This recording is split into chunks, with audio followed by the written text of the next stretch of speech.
SRH fans అందరూ SRH match ఉందంటే చాలు 300 కొడతారు మా వాళ్ళని గల్లీ ఎగరేసి మరి చెప్పారు కదా. బట్ ఎస్ఆర్హెచ్ ఫ్యాన్ గా, హోమ్ టీమ్ అభిమానిగా నేను స్కోర్ కార్డ్స్ అన్ని చెక్ చేసిన లాస్ట్ 7 మ్యాచెస్ కి. లిటరల్లీ నాకు అర్థమైంది ఏంటంటే, టు బి ఫ్రాంక్ గా మాట్లాడుతున్నా, ఒకటి ముందే చెప్పాలి మీకు, బౌలింగ్ వరస్ట్ ఉందని మనందరికీ తెలుసు. ఫర్ ద చేంజ్ ఏంటంటే బ్యాటింగ్ కూడా 2 వరస్ట్ ఉంది. ఒక్కసారి స్కోర్ కార్డులు చెక్ చేస్తే మీకు అర్థమైపోద్ది.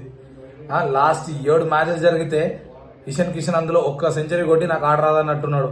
అభిషేక్ శర్మ 1-2 మ్యాచ్ ఆడితే మిగతా మ్యాచ్ ఆడలే. ట్రావిస్ హెడ్ 2-3 మ్యాచ్ ఆడితే మిగతా మ్యాచ్ ఆడలే. నితీష్ కుమార్ రెడ్డి ఎందుకున్నాడో అర్థం కావట్లే.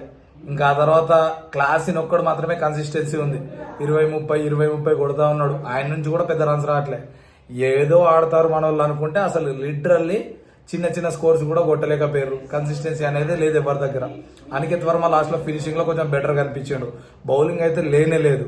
సో టు బి ఫ్రాంక్ గా ఇవన్నీ మనం యాక్సెప్ట్ చేయాలి. ఎందుకంటే ఆల్మోస్ట్ మనం క్వాలిఫై అవ్వడానికి కష్టమే.